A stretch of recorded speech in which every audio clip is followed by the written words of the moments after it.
So if you're anything like me, you feel bombarded by messages in the public square. Johnny mentioned this last week. And there are all kinds of people saying things about your faith isn't real, the Bible's not real, it's not true, you're an idiot for needing a crutch to get through life, all of these kinds of things, right? And with social media and all of the ease of communication that we have today, those messages are available anywhere you want to look. And there is no more blatant one, I believe, than in the world of science. Science tells us that the Bible isn't real at all. It doesn't have anything to say about science. And if you are a person who literally believes the Bible, well, you're kind of dumb. That's the message that we get told all the time. So we have a modern priesthood. Scientists have become the new priesthood.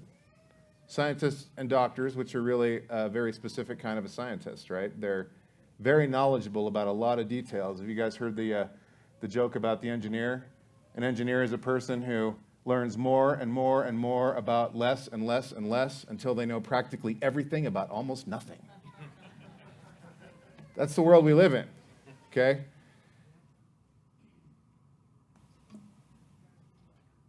There's a logical fallacy called an appeal to authority.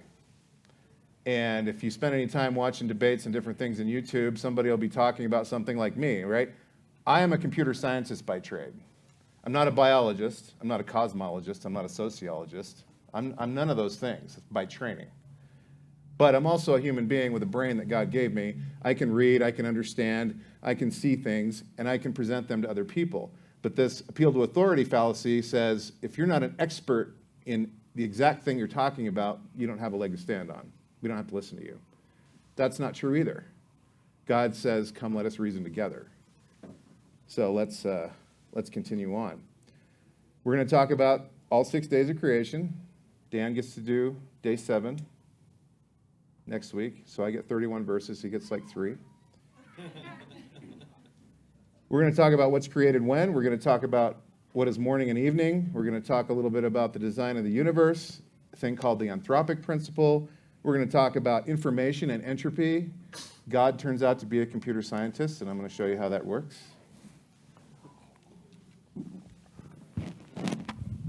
Sorry. There's going to be a lot of information here, and a lot of it is, there's going to be a lot of criticizing of evolutionary Darwinian theory over the other disciplines, because that is the one that's the most blatant against what we believe and also blatant against what most other scientists believe, and we'll get into that. The present is the key to the past. How many people have ever heard that?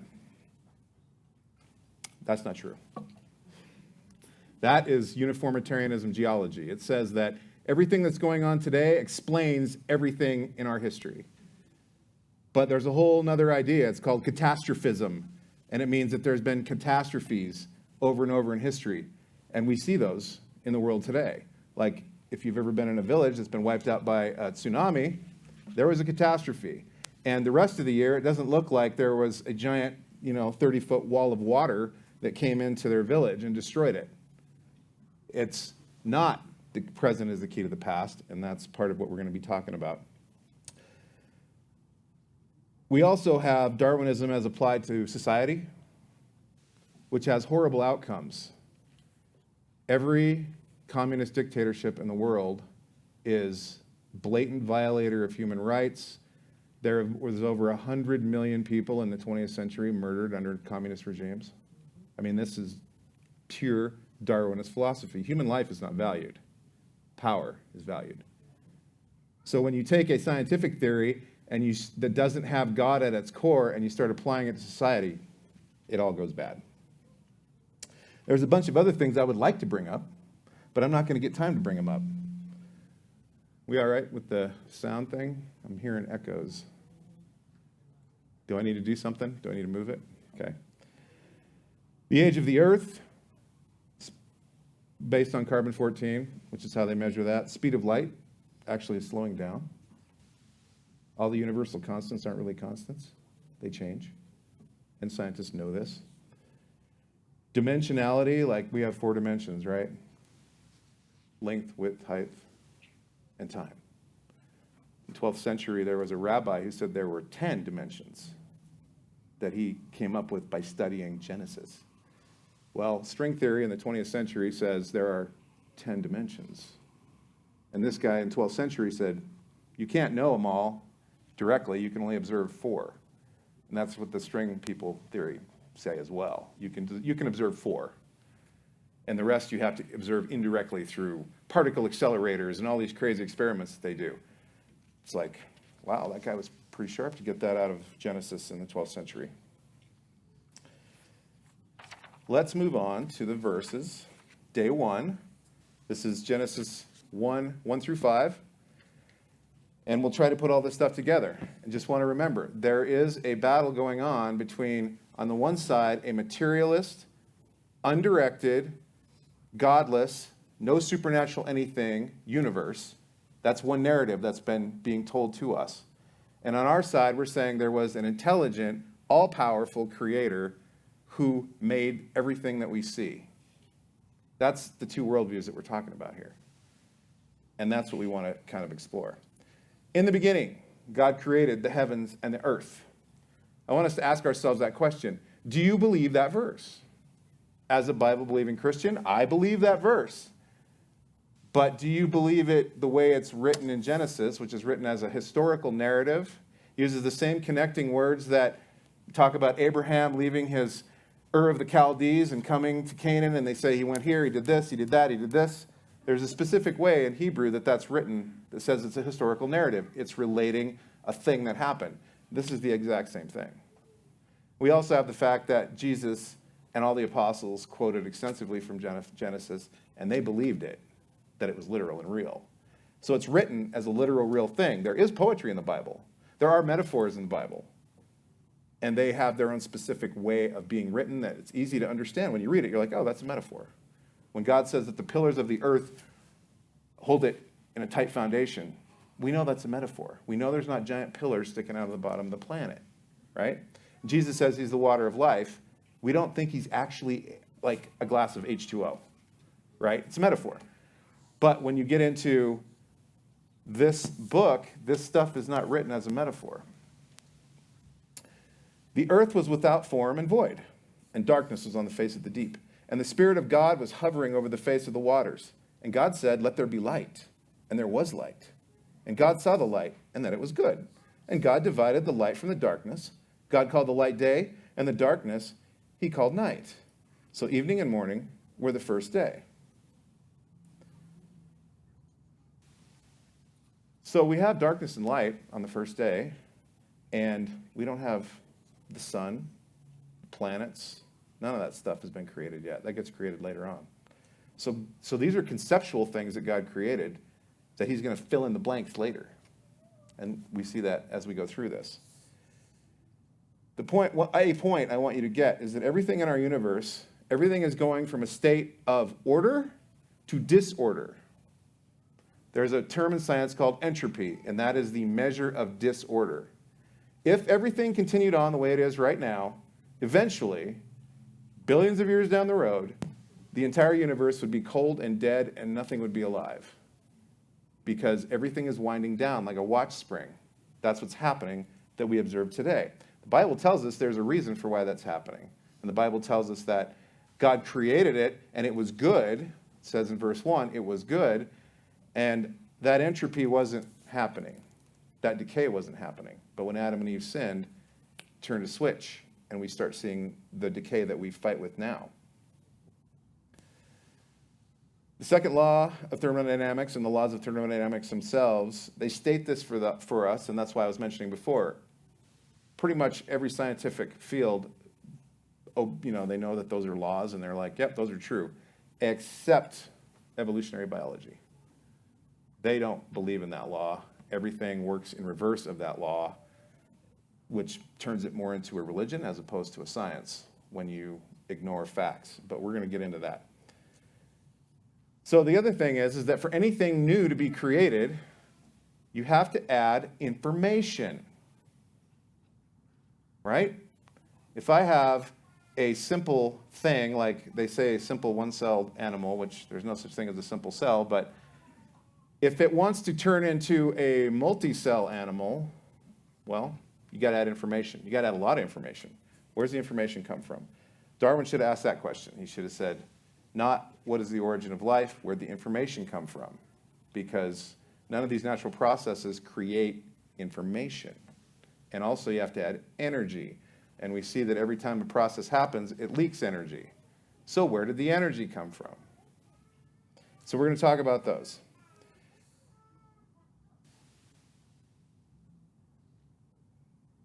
So let's go into the formless and void. And there's a whole theme that's going to run through this. This is formless and void. These words mean chaotic and unordered, shapeless, and darkness was on the face of the deep, it says, and light had not been created yet. And it says that the Spirit of God in verse 2 was hovering over the face of the waters. And that word hovering means that he was fluttering or floating or almost brooding. And it's the same word that's used in 2 Peter 1:21. For prophecy never came by the will of man, but by holy men of God spoke as they were moved by the Holy Spirit. That's the same word that's being used here.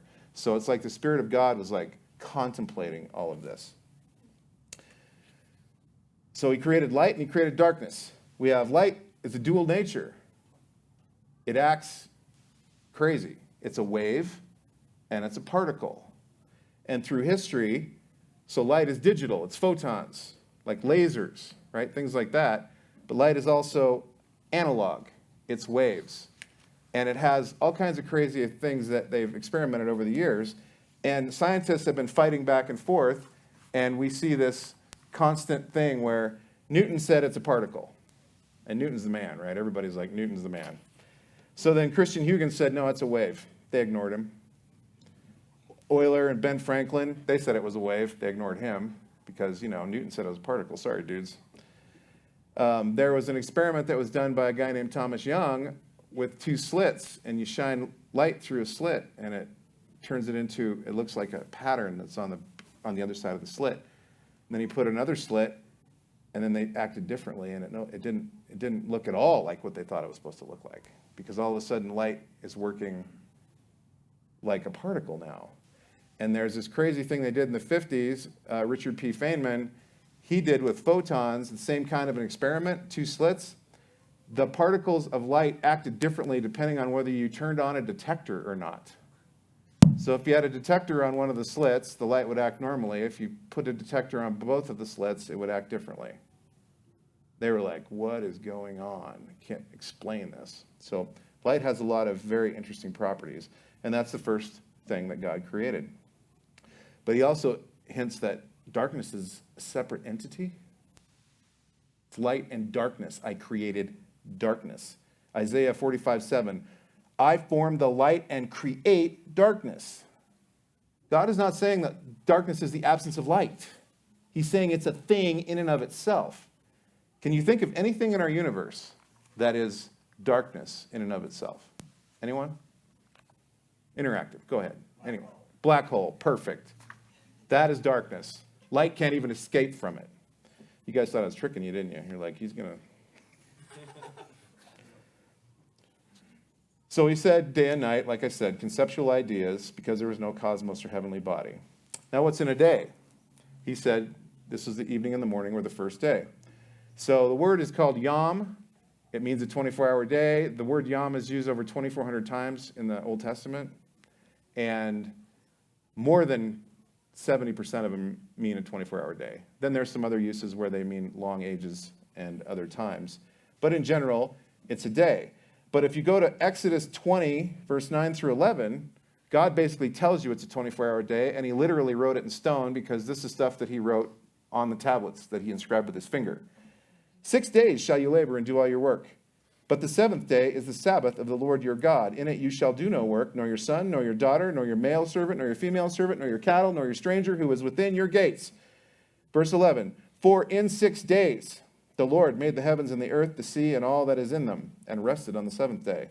Therefore the Lord blessed the Sabbath day and hallowed it. There's I mean, it's pretty obvious what the metaphor is. He's like, I did this in 6 days, so you guys are going to work for 6 days and rest on the seventh. And he literally wrote it in stone. So if you can't trust God's word, you're probably in the wrong spot, right? We do things differently with a day today.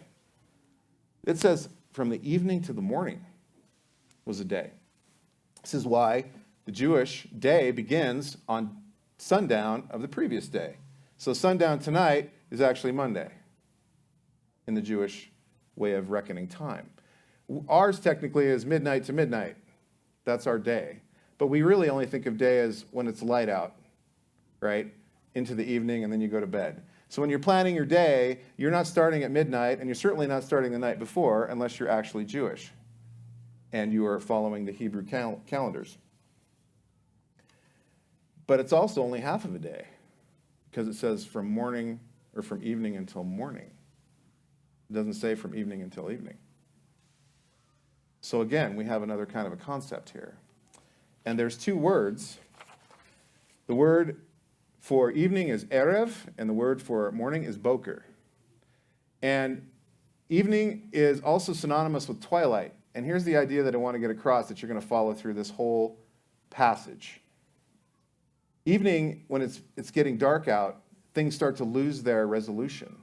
Things become harder to understand and see. They become less distinct. They become more and more unknowable until it's pure dark out, and then you can't see anything. You know, you hold your hand up and you're like, I got nothing. Morning is the opposite. It starts to get lighter. Things become more and more able to be seen, more discernible, more understanding of what you're actually seeing in front of you.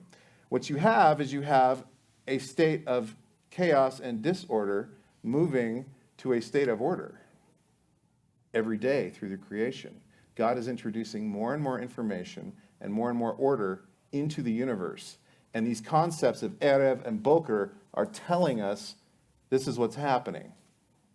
It isn't a literal 24-hour day by the sun yet, because he hasn't even created that yet.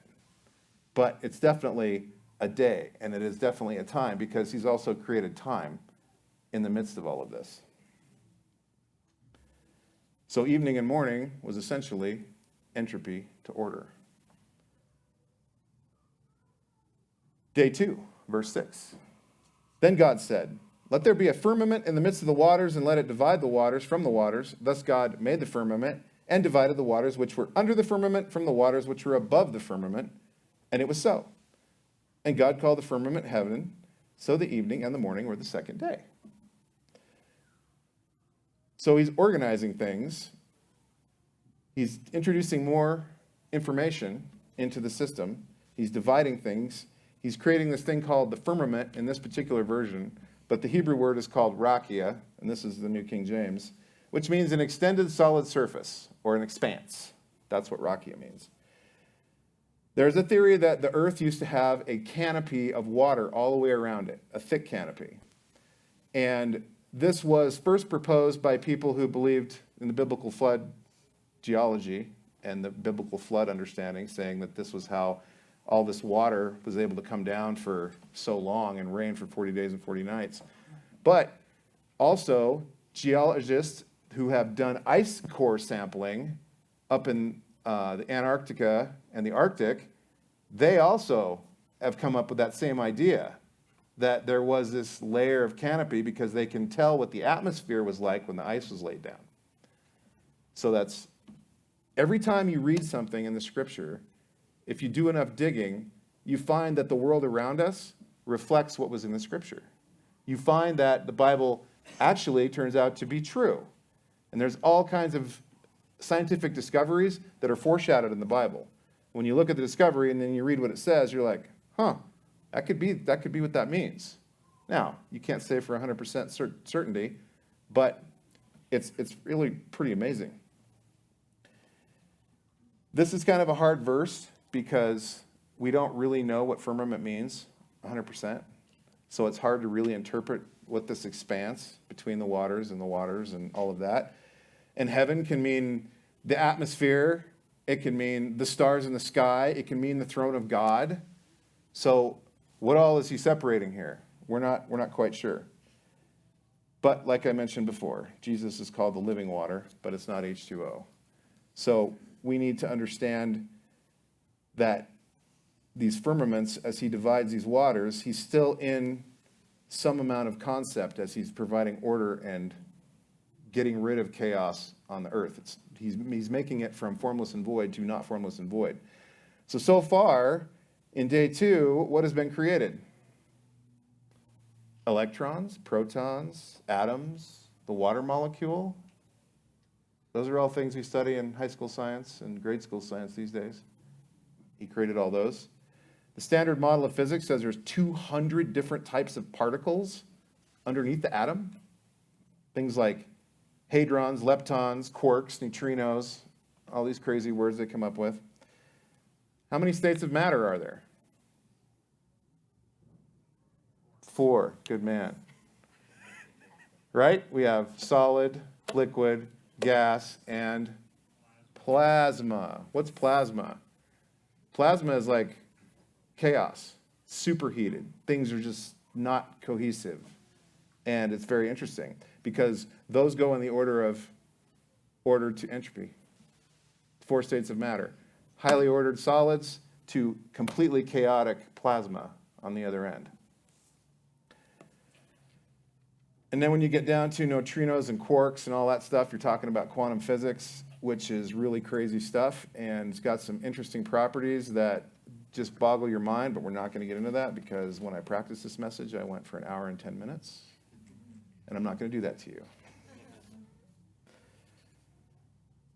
So water also has its amazing properties. Like why does water in a solid ice, why does it float? No other thing does that. When you take a liquid and turn it into a solid, they don't float. Why does water? Because of a unique property where it expands and creates this crystalline structure, makes it less dense. It's opposite of the rest of the physical properties of all the different things that we know about. It acts differently. But God used it as one of the first things he did, and it's essential to our survival for sure on earth. It's an exception. The other thing to notice about day 2 is that God doesn't say it's good. He says it in day 1 and all the other days. But on day 2, he doesn't say that. And day 2 is actually a Monday, so. And then God said, let the waters under the heavens be gathered together into one place, and let the dry land appear. And it was so. And God called the dry land earth, and the gathering together of the waters he called seas. And God saw that it was good. Then God said, let the earth bring forth grass, the herb that yields seed, and the fruit tree that yields fruit, according to its kind. According to its kind. We're going to see according to its kind with the plants now, and we see it with the animals later. That's got some interesting implications in terms of evolution and biodiversity. Whose seed is in itself. So, yields fruit according to its kind, whose seed is in itself on the earth, and it was so. And the earth brought forth grass, the herb that yields seed according to its kind, and the tree that yields fruit, whose seed is in itself according to its kind. And God saw that it was good. So the evening and the morning were the 3rd day. So here we have dry land, seas, plants, which means he just created the whole DNA coding sequence, which is a crazy, intricate computer system inside of every cell. And this is where I said God is a computer scientist, because he can do things in that system that with all the technology we have, we don't come close to. Being able to replicate an entire structure of pieces inside of a cell multiple times a second, perfectly, error-free, self-correcting, self-healing. Our computers are definitely not self-correcting. They do a little bit, but not very much. How many people have ever seen a blue screen of death? What does that mean, right? Computers, you can take this and a strand of RNA molecules will be being copied, and there's another machine in the cell that's checking and making sure that there's no errors. And if there's an error, it just cuts it out, fixes it. I mean, it's like unbelievable. We can't build stuff like this. Bishop Paley in the 1800s said he used an example of a watch. And he had a watch. And how many people in this room can actually build a mechanical watch? Like, you know how to do it. Anybody? I'm not talking about electronic. I'm just talking about a wind-up watch with all the little gears and stuff in there. Super complicated, right? It's nothing compared to the wrist that you wear the watch on. The wrist is so much more complicated. All these bones and this motion and the touch, the nerves. I mean, this is crazy amazing. And as you look down, you see all of these crazy machines that are in our molecules. We'll talk about that a little bit later. But on this one, I want to focus on one thing, and this is the idea of life in the Bible, and that plants are not considered alive in the Bible. Plants don't feel pain or die in the sense that animals and humans do. They don't have blood. And God said the life is in the blood, which is why they sacrificed animals in order to atone for sin. Plants are never subject of the Hebrew words nefesh chaim, which means the soul of life. Nefesh is the soul, and chaim means alive. He doesn't talk about plants about that. They're not described as living creatures, as humans, land animals, and sea creatures are. And the words are used to describe their termination is like withering or fading, as opposed to dying. So, plants are not, the reason that I want to bring that up here, where he creates plants, is because later on it's going to apply when we start talking about sin and what death is, and the difference between somebody who believes that God used evolution to create the universe, or that it happened, versus what the Bible's actually saying. So we want to keep that in the back of our mind, that plants aren't considered alive in the same way.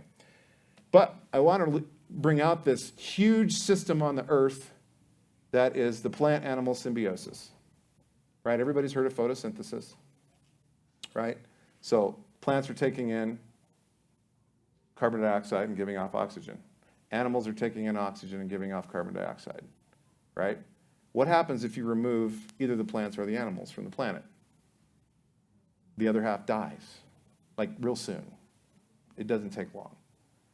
This is a giant system all over the planet that is in balance with each other. And if you think that an undirected, non-intelligent process somehow was able to make that all work, I mean, what happened? There was too much oxygen because the plants were there, and so then the universe decided it needed something to consume the oxygen? It doesn't make any sense. But we see those kinds of systems in the large and in the small. Let's move on to day 4. Then God said, this is verse 14, for those of you following along at home, "Let there be lights in the firmament of the heavens to divide the day from the night." There's that firmament of the heavens again. Now it's talking on a more universal scale, not on the earth. So dividing the waters from the waters was on the earth, and now this firmament in the heavens is all of the cosmology that we see. "Let them be for signs and seasons and for days and years. And let them be for lights in the firmament of the heavens and give light on the earth." And it was so. Then God made 2 great lights, the greater light to rule the day and the lesser light to rule the night. He made the stars also. God set them in the firmament of the heavens to give light on the earth, and to rule over the day and over the night, and to divide the light from the darkness. And God saw that it was good. So the evening and the morning were the 4th day. So again, I would contend, more information, more structures, more laws are being added into the universe as the days of creation go on. We have a fine-tuned universe, and this is where I'm going to bring up this term called the anthropic principle. Has anyone ever heard of this before? A couple people, right? Basically, there's a lot of different ways that you can state the anthropic principle. There's all kinds of details. If you go to the Wikipedia article, it's going to take you a couple hours to get through everything. But it basically boils down to the universe is the way it is, otherwise we wouldn't be here to observe it. Right? So what they're saying is that the universe appears to have been designed just for us, but it wasn't really. That's the scientific postulation, right? That it's not really designed. It all got here by chance. But it seems like it was designed because everything is perfectly tuned for us to be here. And if we weren't here, then we wouldn't have this discussion. Okay, that makes sense. So let's go on. The fine-tuned universe. Let's talk about that. How fine-tuned is the universe? We have 4 forces. We have gravity, electromagnetism, strong and weak nuclear force. Those are for the atoms, keeping everything together. All of those forces are in play in the entire universe. The way that the planets, the Earth revolves around the sun, the way that we stick to the planet because of gravity, the way that elements form based on how the chemical reactions go on. If you changed gravitational coupling one way or the other, nothing works. Stronger and weaker nuclear force, you either get all heavy elements or you get only light elements. You don't get everything that we have in between. The ratio of proton to electron mass, our distance from the sun, our surface gravity, the thickness of the Earth's crust, the Earth's rotation period, our axial tilt, the reflectivity of our atmosphere, our magnetic field, our CO2 and water vapor levels, our ozone level, and hundreds more. Every one of those things, if you changed them by just a little bit, then we wouldn't live. We would be done. And that's one of the things that scares me about all of the stuff going on related to climate change is I'm worried that a bunch of really smart scientists are going to try to affect the CO2 level in our atmosphere because it's a demon now. CO2 is bad. Only CO2 is not bad. And if you change the CO2 level in our atmosphere appreciably, like less than 0.1%, all the plants die. I mean, it's not, you don't want to mess with this stuff. It is perfectly tuned by the Creator. So we have to be careful about what we're doing. This is the same kind of thing as, let's do genetic experiments and create new types of creatures. You're starting to play with stuff you probably don't want to play with. It's my opinion. Signs in the heavens. Job 38:31. Can you bind the cluster of Pleiades or loose the belt of Orion? What does that mean? Nobody knows what that means, right? Only we look in the heavens, and there is the Pleiades, and there is there is Orion, which are 2 constellations. These 2 constellations happen to be gravitationally linked, and they're the only 2 that we know about. And most astronomers don't even know this. It's kind of, you got to go look it up. So God says something in Job as he's telling Job his 77 statements that he makes to Job about, do you know this? Do you know that? Were you there when I did this? Were you there when I did that? And he says, can you bind the cluster of Pleiades or loose the belt of Orion? And there's actually a gravitational linking between those 2 places. Like, that's amazing. There's a bunch of that stuff in Job. Like the water cycle of water going around and, evaporating and coming back down and doing all that. That was discovered in the 1800s. It's like laid out in Job when you read through it. It's crazy. Psalm 19:1. The heavens declare the glory of God and the firmament shows his handiwork. So would you guys put up the second slide? We're going to talk about the zodiac. It's called the Hebrew Mazzaroth. That's not the second slide. There you go. Thank you. Okay. Everybody's heard about the zodiac, right? Constellations. And what is it supposed to be? It's supposed to be the progression of the sun through the heavens. But all the ancient societies in the world, they all had the same names for the constellations, which is really odd. Because when I look up in the night sky, unless someone tells me that is Virgo, and you can see the Virgin, I'm like, I don't see a virgin. I don't see a woman. I just see a bunch of lights in the sky. I mean, I can see the Big Dipper. Yes, I can see the Big Dipper. But when you go through the 12 zodiac, in Hebrew it's called the Mazzaroth, it tells a story. Very colorful story. And all of these ancient civilizations also had these stories. And these stories were the virgin giving birth to a child, and the king in Leo who's destroying the giant serpent, also known as the dragon, Draconis. I mean, the entire story of redemption is written out in the stars, And this story has been passed down for thousands and thousands of years. And there is a book. I brought a number of books, actually. E.W. Bullinger, The Witness of the Stars. There's a bunch of other books written by other people. This was the first one. And there's video series out there. There's a preacher named D. James Kennedy you may or may not have heard of, but he also has a long thing on this. And basically it walks through doing research, what are the ancient names and what were the actual stories that were told, and the entire story of creation and humanity through the gospel is written in the stars, literally. Where those stories got started? Well, probably Adam and Eve, for all I know. Passed them down through Noah, and here we are.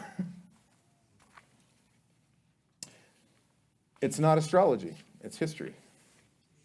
Which is, again, it's crazy. All the 12 signs are linked to the 12 tribes of Israel. I mean, there's a lot there. It's another rabbit hole, but I'm not going to go down that rabbit hole. Day 5.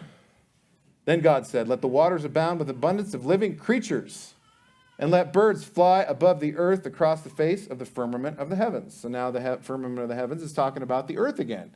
The birds are flying across it. It's the sky.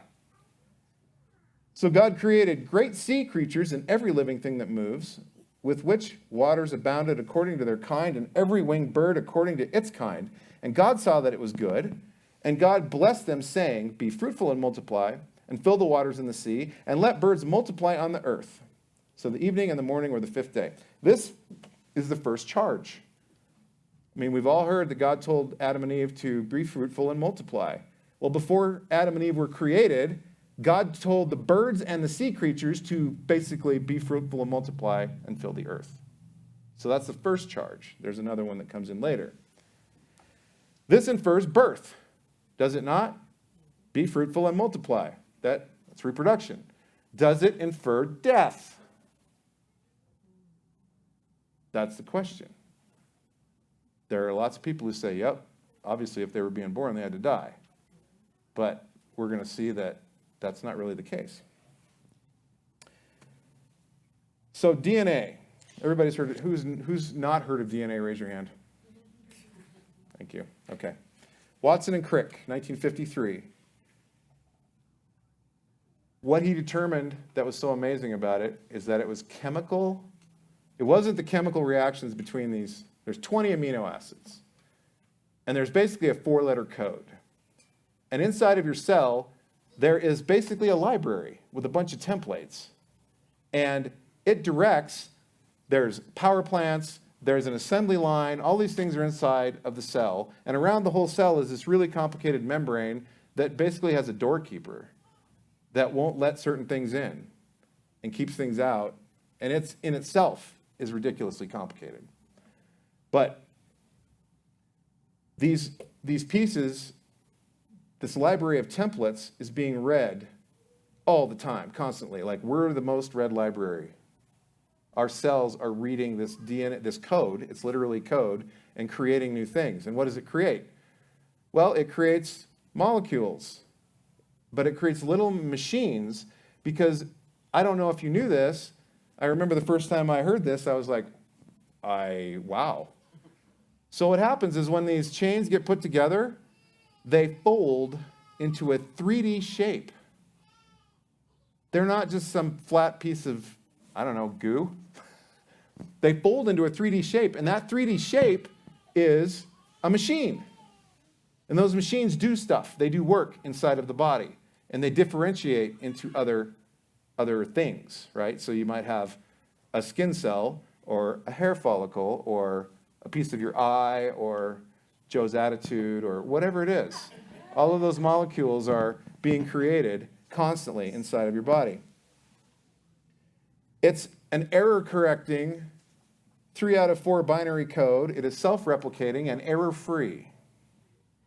There are 3 billion elements defining the manufacture and the arrangement of hundreds of thousands of molecular machines. That's what's happening with life. They're selected from over 200 protein. Each of them involve 3,000 atoms in 3-dimensional configurations.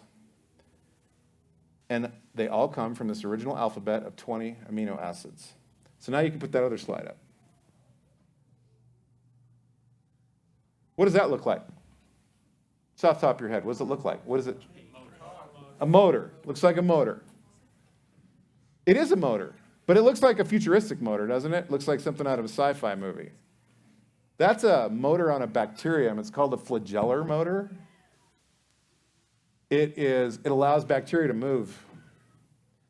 And if you take any piece of that motor away, it doesn't work. Which means that it's kind of like a mousetrap. What part of a mousetrap can you take apart and have it still catch mice? Anything, you remove the spring, you remove the plate, the bar, the trigger, they all have to be there at once. And this is the concept known as a scientific theory called irreducible complexity or intelligent design. And what biochemists find is that in the body, in the cell, in all of these things, there are structure after structure after structure that if you take any part of it away, it doesn't work anymore. But evolution says that everything was built up piecemeal, one little piece, and then this other piece comes along, and then they get together and decide unintelligently that they're going to be created together, right? And they're going to work somehow. So it's like, how do you evolve part of a machine like this, like the flagellar motor?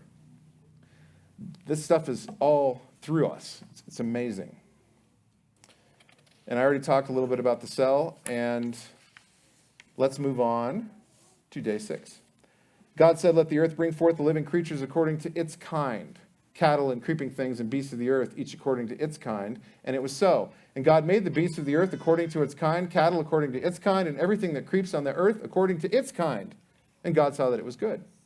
Then God said, "Let us make man in our image according to our likeness. Let them have dominion over the fish of the sea and over the birds of the air, over the cattle, over all the earth, and over every creeping thing that creeps on the earth." So God created man in his own image. In the image of God, he created him. Male and female, he created them. Then God blessed them, and God said to them, "Be fruitful and multiply, fill the earth and subdue it, have dominion over the fish of the sea, over the birds of the air, and over every living thing that moves on the earth." And God said, "See, I have given you every herb that yields seed, which is on the face of all the earth, and every tree whose fruit yields seed, to you it shall be as food.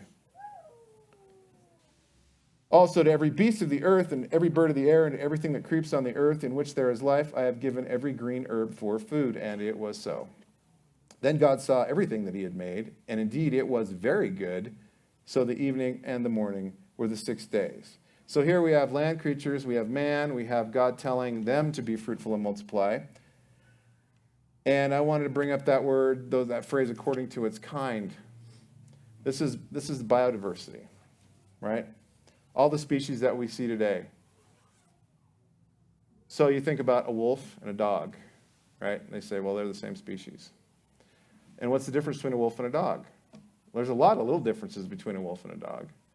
But what you have to look at is back in the garden during the creation, there was kind of like the archetype perfect canine was created with all of its genetic information, a male and a female. And whenever you breed, you give genetic information to your children, but you can't get back the parents. The information is gone. So the mom gives half and the dad gives half, and there's this new creature. And whatever, hair, eyes, all these different features of that creature cannot then have a mate and then get the parents back. The information that was in the parents is now only partially transferred to the children. So that's how you can go from the perfect image of a canine all the way down to, which has all the genetic information, down to a poodle, which virtually has zero genetic information. Okay. This is a part of Darwinian theory that works. And there's all the stuff about Mendel and the genetic breeding programs, right? We know how to make animals be bigger, breed for certain kinds of hair. We have designer dogs. We have all these things that we can do. Why? Because we can look at the genetic information and we can say, well, if I take this long-haired dog and this long-haired dog, I'm going to get long-haired dogs. But if I don't want long-haired dogs, I'm going to take this long-haired dog and the short-haired dog, and I'm going to keep breeding this until it's got short hair. That works. That's how it works. But it works because the genetic information is being pulled out of every successive generation. That's what's happening. There's less information in every single generation. That applies to us. So really, we're probably a lot stupider than our ancestors because our brains don't have as much genetic information as they used to. Sorry. That's why we have computers and external storage, so we don't have to forget everything every morning. So that's the kind.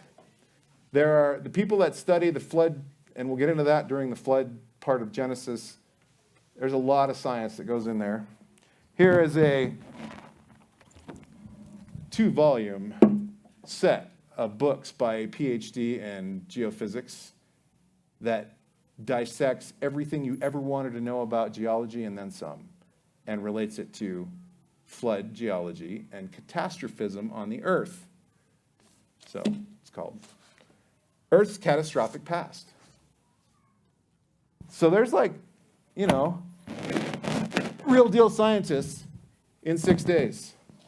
50 scientists who became Christians. And what scientific area of their study caused them to look for God? And every one of their testimonies is in this book.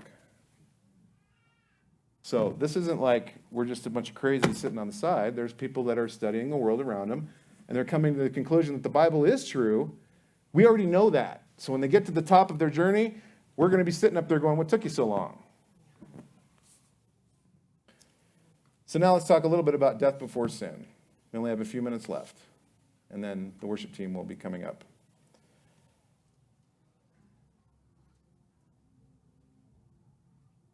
This is one of the big ones, where a person who believes that God used evolution or that evolution is real, God says in his word that he is going to restore the universe back to the way it was created when he said it was very good. If death, struggle, and evolution existed when God created, and he used that as part of his creative mechanism, then that means death and struggle were part of the creation. And so that means that the state that we find ourselves in has always been that way. And we don't call this good, not that part of it. So when God says he's going to restore the entire universe back to the good state and get rid of decay and get rid of death, why? What would be the point of that? If you're going to restore it back to the way it was in the beginning, and the beginning was full of death and destruction, then we're back to death and destruction? Theologically, that makes no sense.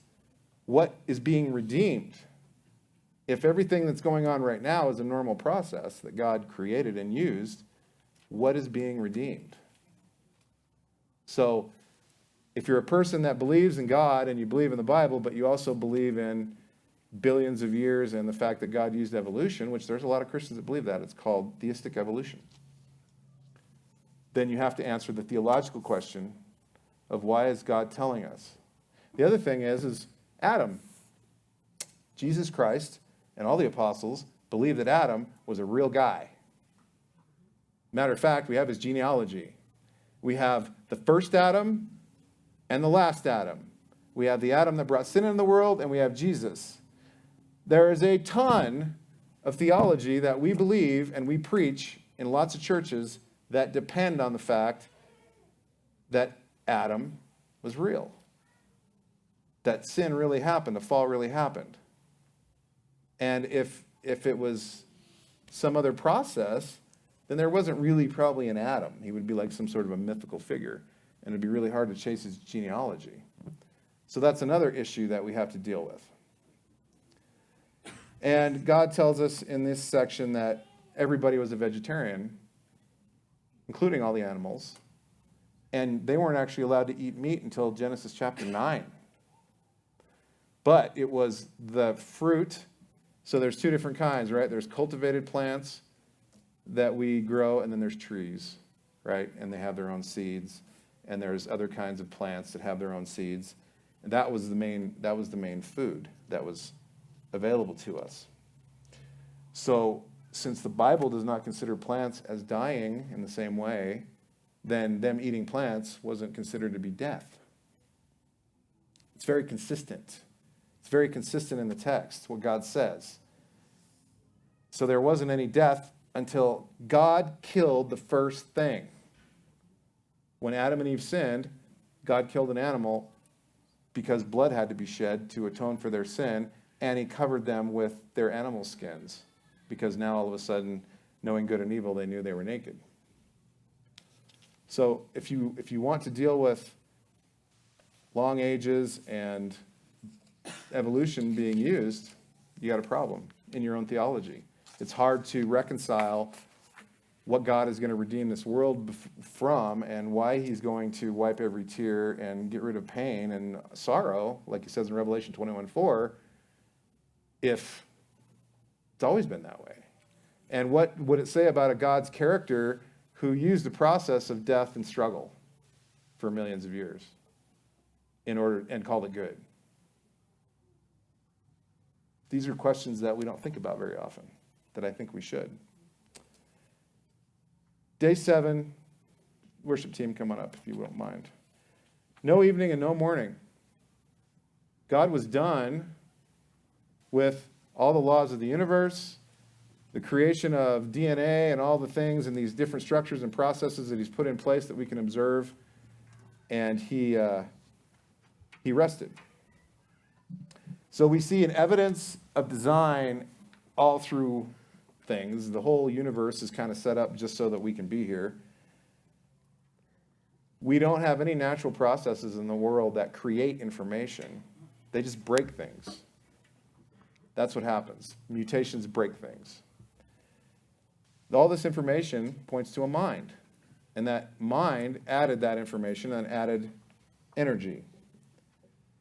And when you start reading the scriptures and you start looking at things, you see that the Bible foreshadows a lot of the scientific things that we have come up with in the last 100 years or so, or 500 years.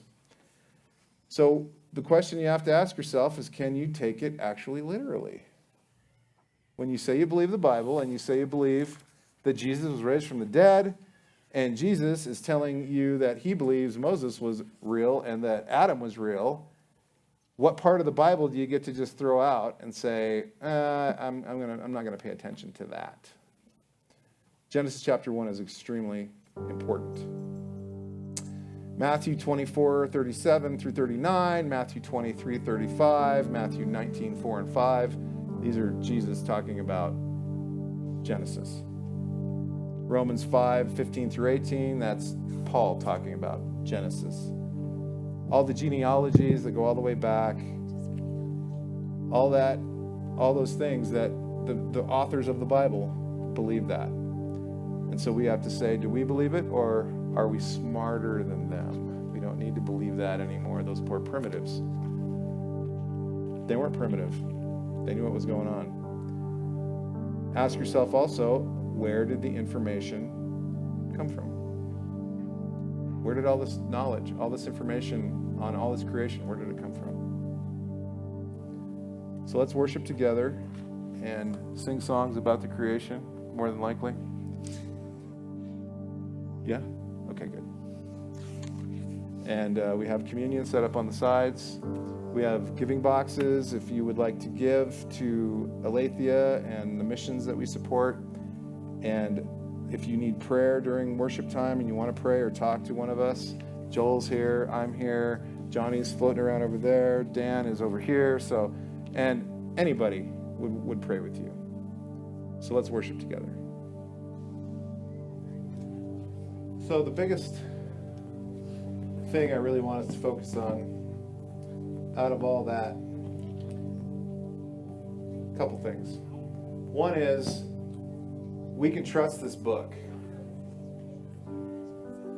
God preserved this over thousands of years. If you want to get into a whole other topic, it's called documentary evidence, and it tells you all the details about how amazing this book is.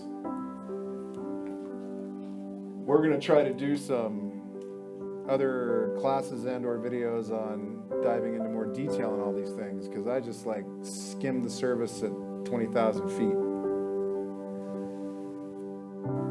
So trusting this Bible, trusting this Word of God, trusting in the Creator who gave it to us, and trusting in Christ, we have to really focus on that first Adam and that last Adam. The fact that we have to struggle with sin, and Jesus gave us a way out of that. And when he tells us he's going to redeem us, he's also going to redeem the universe. It isn't just a spiritual, like, ephemeral spirits. Our physical bodies are going to be redeemed, and the physical universe is going to be redeemed. That's what he tells us in his word. So we don't want to ignore the physical, but at the same time, we want to understand we can find God in all of these things that we see. We can find God in all these amazing creations that he's given us. But in the end, we have to trust in what Jesus did for us. And we have to trust that what this book has told us about that is true.